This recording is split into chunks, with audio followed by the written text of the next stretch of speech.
मैं केपी सिंह। आप देख रहे हैं अपना चहेता न्यूज चैनल पीपल बिल। भारत का संविधान चेक एंड बैलेंस के अवधारणा पर आधारित है। भारत की सत्ता के तीन मुख्य स्तंभ, न्यायपालिका, विधायिका, कार्यपालिका। कहने को तो मीडिया को भी चौथा स्तंभ कह लिया जाता है, लेकिन संविधान में इसका कोई जिक्र नहीं। तो ये जो तीन प्रमुख स्तंभ हैं, इन तीन प्रमुख स्तंभों के बीच में शक्तियों का विकेंद्रीकरण इस तरह से किया गया है कि ताकि कोई इनमें से कोई एक स्तंभ निरंकुश ना हो पाए, कोई अपनी मनमानी न कर पाए।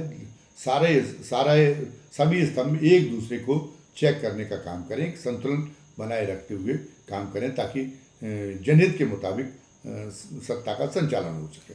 ये है हमारी जो है लोकतंत्र के पीछे ये भावना काम कर रही है। लेकिन अब हो क्या रहा है कि संविधान की इस अवधारणा को उलटने की कोशिश हो रही, और ये कोशिश वर्तमान सत्तारूढ़ पार्टी कर रही है। और इसका जो है पूरा जो झंडा बरदार बने हुए हैं वो हमारे एक तरह से संवैधानिक पद पर बैठे हुए व्यक्तित्व ही हैं, यानी देश के उपराष्ट्रपति और राज्यसभा के सभापति जगदीप धनखड़। उन्होंने मोर्चा संभाल रखा, क्योंकि वो अपने आप को संविधान का बहुत बड़ा विशेषज्ञ मानते हैं। उन्हें लगता है कि दुनिया में उनका कॉन्स्टिट्यूशन मामले में उनसे बड़ा कोई एक्सपर्ट नहीं है। तो उन्होंने अपनी सारी बौद्धिक क्षमता का प्रयोग तमाम तरह से कि कुतर्कों को इस बात के लिए गढ़ने में लगा रखा प्रयोग इस बात के लिए कर रहे कि कैसे ये साबित किया जा सके कि लोकतंत्र के माने जो कार्यपालिका की निरंकुशता है, कार्यपालिका की मनमानी है, कार्यपालिका की सर्वसत्ता को मान्यता देना, यानी उसको सर्वप्रभुता संपन्न बनाना। ये जो है इस काम के लिए वो जो है इस उद्देश्य के लिए वो काम कर रहे।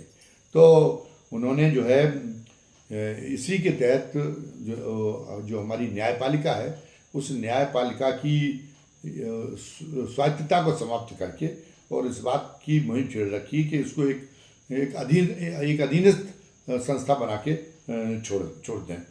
तो ये इसके लिए क्या कर रहे हैं कि वो जो है वो चाहते कि इसके लिए उनका उद्देश्य ये है कि वो ये चाहते कि न्यायपालिका को इस ढंग से एक तरह से जकड़ा जाए कि जिससे न्यायपालिका खुद ये मानने लगे कि जो इस पूरे की संवैधानिक व्यवस्था का जो स्वामी है वो तो सरकार है, और न्यायपालिका की स्थिति है उसके एक पालतू सेवक की। तो वो संविधान के प्रति, यहाँ की लोगों के प्रति, उसके प्रति जवाबदेह न रह के वो अपनी वफादारी का परिचय उस मामले में दे, ताकि वो अच्छा बेटा अपने आप को कहला सके। तो इसके लिए वो जो है जहाँ पर भी न्यायपालिका ये दिखाने की कोशिश करती है, वहाँ पर वो तत्काल ही एक दंश चुभ होकर और वो काम करते कि इतने दंश चुभ हो कि उससे न्यायपालिका का मनोबल टूट जाए। उनको देखिए, देश में एक तमाशा हो रहा है इस भारतीय जनता पार्टी की सरकार में कि जहाँ पर किसी राज्य में वहाँ की जनता अपने राज्य की सरकार चलाने के लिए अगर किसी गैर भाजपा दल को चुन लेती है, वो एक ऐसी सरकार गठित हो जाती है जो केंद्र से इतर विचारधारा की सरकार है। तो फिर उसको वो जो है उसको कैसे पंगु किया जाए, उसको कैसे निष्फल किया जाए, सारी संवैधानिक मर्यादाओं के सारे संवैधानिक तकाजों को ताक पर रख के ये काम कैसा किया जाए, ये इसके जो है कुछ विकसित कर रखी है उन्होंने, अपनी कुछ जो है प्रक्रियाएं विकसित कर रखी हैं इस मौजूदा केंद्र सरकार ने। तो क्या काम करते हैं कि केंद्र सरकार इन राज्य सरकारों में जो एजेंट हैं, जो राज्यपाल हैं, वो केंद्र के एजेंट के रूप में काम करते हैं।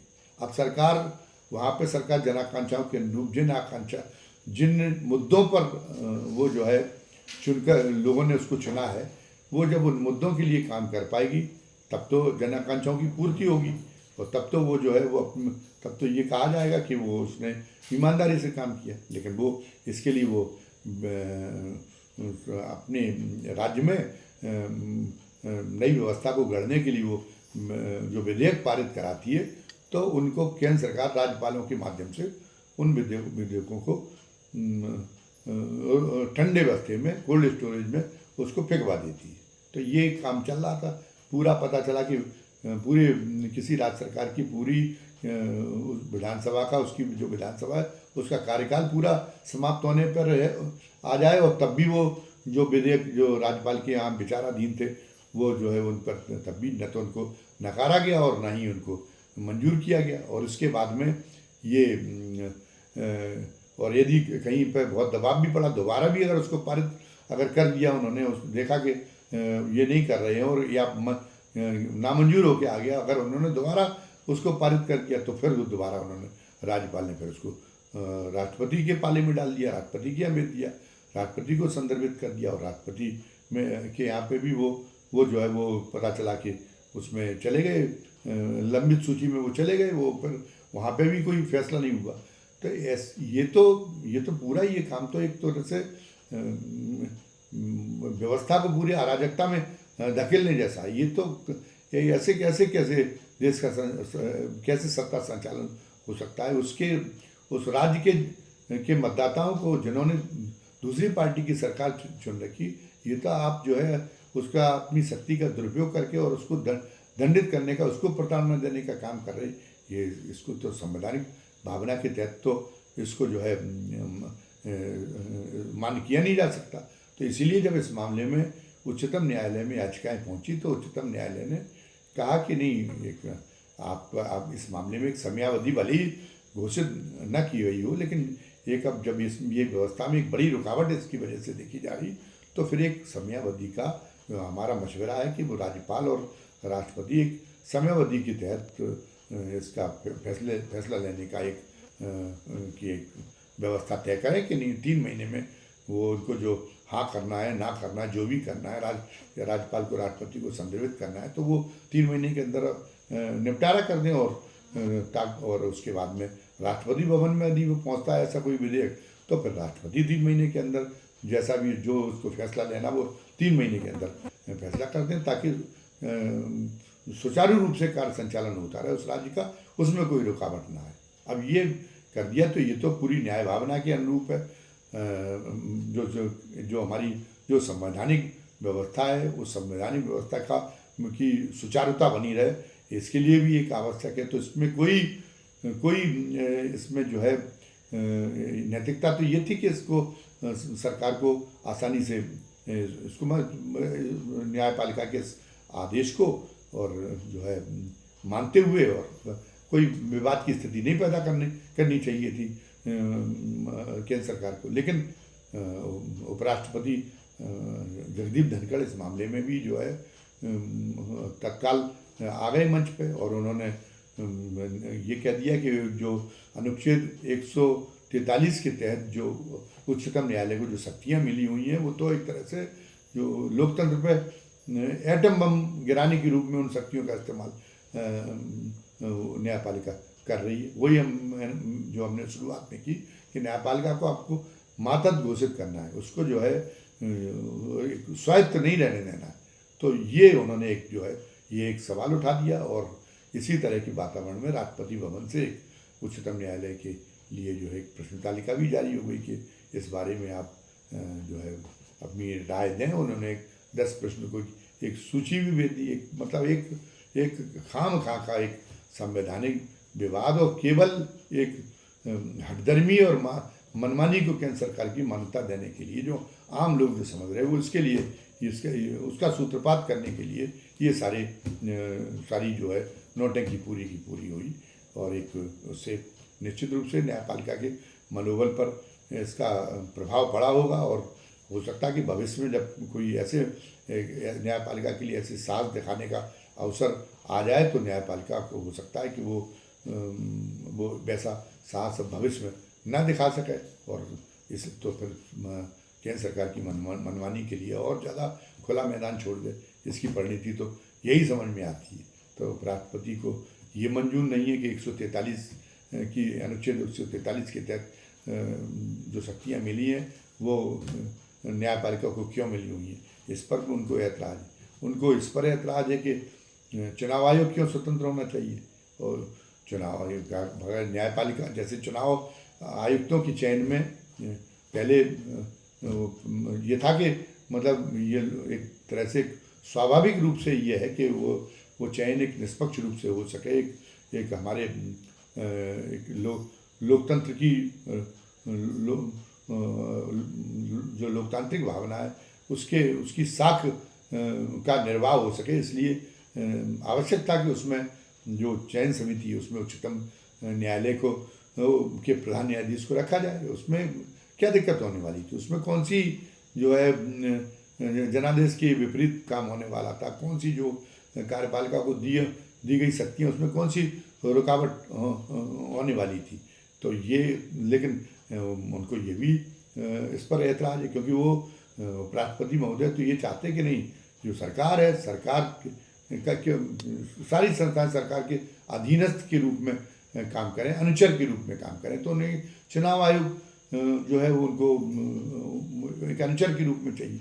सीबीआई जैसी संस्था जो संस्था आपराधिक मामलों की, आर्थिक मामलों की जांच करती है और बड़े से बड़े पदाधिकारी की वो जांच के लिए सक्षम होती है, सरकार के बड़े से बड़े पदाधिकारी की, प्रधानमंत्री तक के खिलाफ जांच कर सकती है।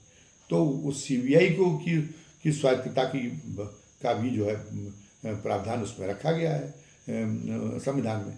तो सीबीआई को भी लेकिन जिसका तो फंड ही अलग है। ये तो ये जो उपराष्ट्रपति महोदय हैं वो तो पूरी की पूरी अवधारणा बदलना चाहते। तो वो चाहते कि जैसे उच्चतम वो ये चाहते कि जैसे चुनाव आयोग एक अधीनस्थ संस्था हो, जैसे उच्चतम न्यायालय भी एक अधीनस्थ संस्था के रूप में रहे और सीबीआई भी एक अधीनस्थ संस्था के रूप में रहे। तो उन्होंने इस पर भी एक आपत्ति उठा दी और ये भी जिसका कोई एक तरह से कोई सैद्धांतिक औचित्य उसका नहीं दिया जा सकता कि उसमें उच्चतम न्यायालय का मुख्य न्यायाधीश नहीं दिया जाना चाहिए। वो चयन बोर्ड ऐसा हो कि वो सरकार जिसको चाहे वो उसको सीबीआई का चीफ बना दे, क्योंकि उसमें गृह मंत्री भी होगा, प्रधानमंत्री भी होगा, तो दो बोर्ड सरकार के हो गए। एक बोर्ड नेता प्रतिपक्ष रहेगा, तो वो क्या मतलब क्या कर सकता है? वो जो है वो नेता प्रतिपक्ष की तो आपत्ति नाम मात्र की होगी और अभी ऐसा हो भी रहा है। सरकार जिसको चाहती उसको जो चुन रही, तो वो तो सीबीआई की साख पर भी इससे बट्टा लग रहा है, लेकिन फिर भी परवाह नहीं हो। फिर भी और भविष्य में न्यायपालिका कहीं कोई याचिका पड़ जाए और न्यायपालिका ये जरूरत न कर बैठे कि जो है वो कोई ऐसा आदेश पारित न कर बैठे कि जिसमें ये कह दिया जाए कि नहीं इसको और ज़्यादा पारदर्शी बनाने के लिए और ज़्यादा निष्पक्ष बनाने के लिए चयन को और सुप्रीम कोर्ट का प्रधान न्यायाधीश रहना चाहिए। तो उन्होंने अभी से जो है ये कहना शुरू कर दिया कि नहीं, उसमें ये जो कार्यकारी शक्तियाँ जो दी गई हैं सरकार को, ये उसमें हस्तक्षेप के बराबर हो जाएगा। क्यों सुप्रीम कोर्ट को हस्तक्षेप देना चाहिए? सुप्रीम कोर्ट को और ज़्यादा पंगु बनाने के लिए वो तो उनकी मंशा सामने आ चुकी कि वो ये भी नहीं चाहते कि कॉलेजियम के माध्यम से सुप्रीम कोर्ट में जजेस नियुक्त हों।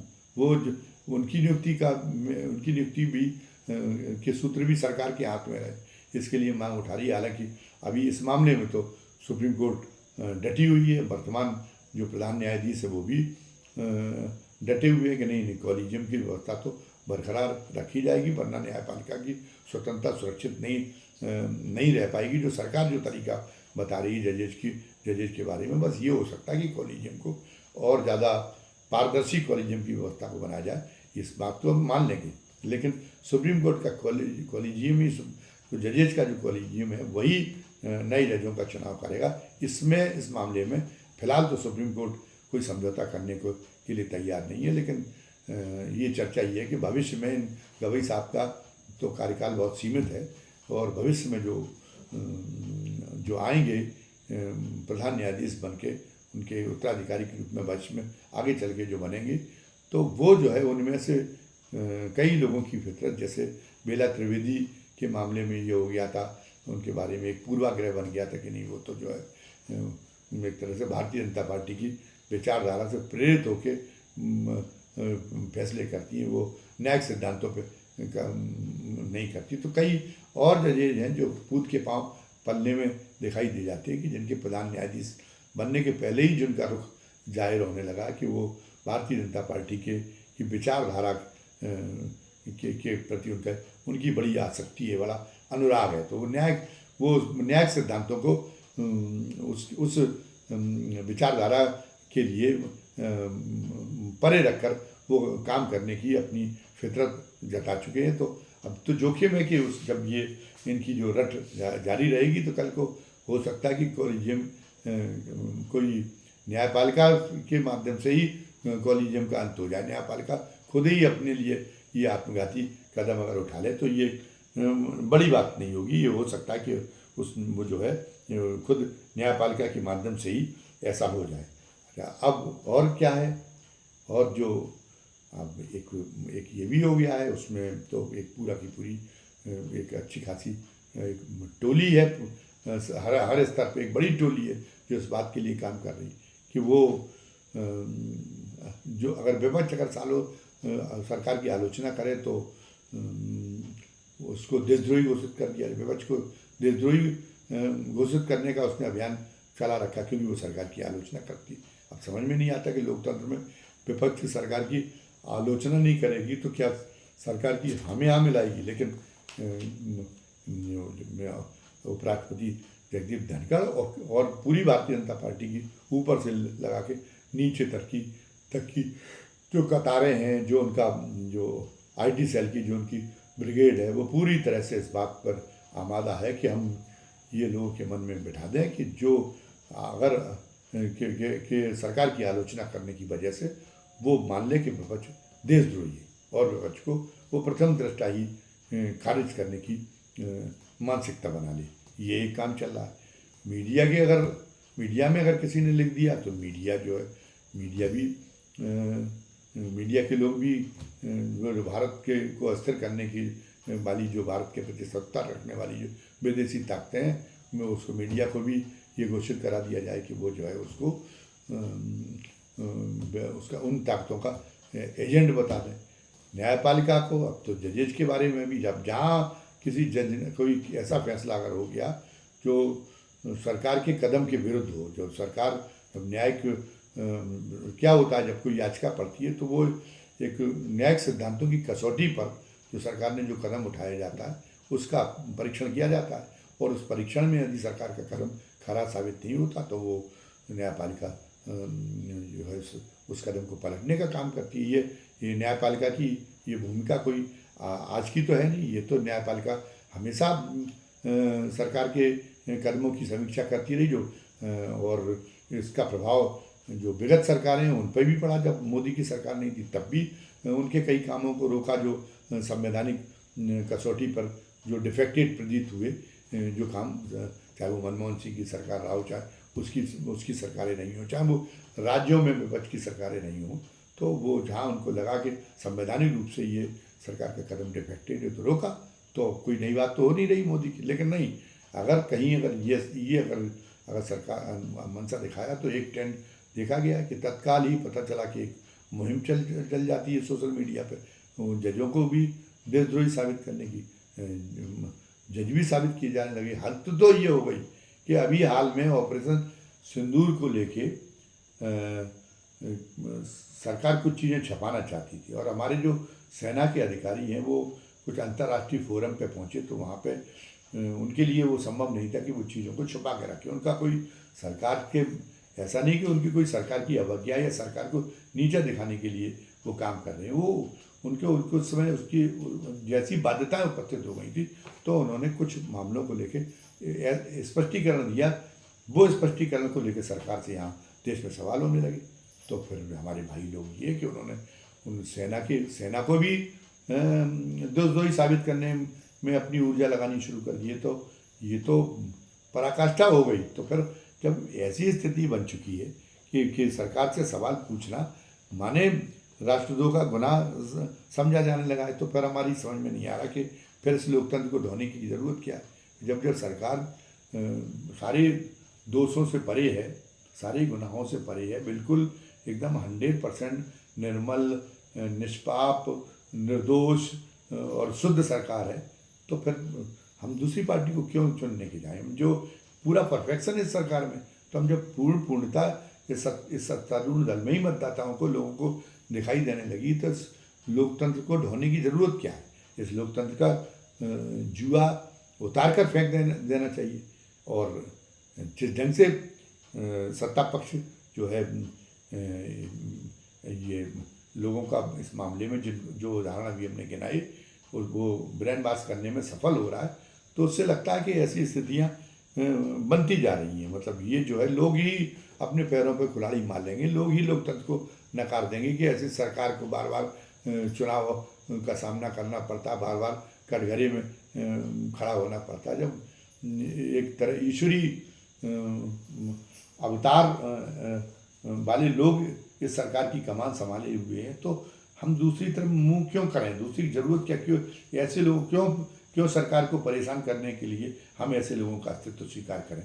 तो ऐसे लोगों का अस्तित्व अगर जो है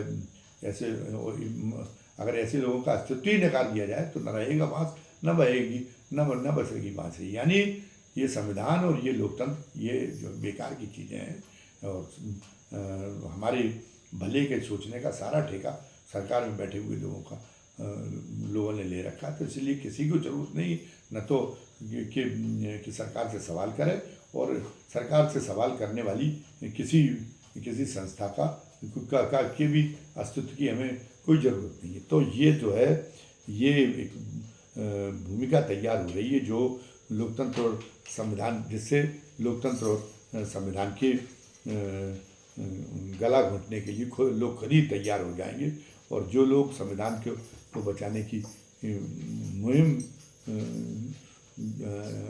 चला रहे हैं, उन सबको जो है वही उसी गाने की स्थिति का सामना करना पड़ेगा कि ले जाएंगे, देखने वाले देखते रह जाएंगे। ऐसी स्थितियाँ बनने जा रही। अभी की वीडियो में बस इतना ही। धन्यवाद। जय हिंद, जय भारत।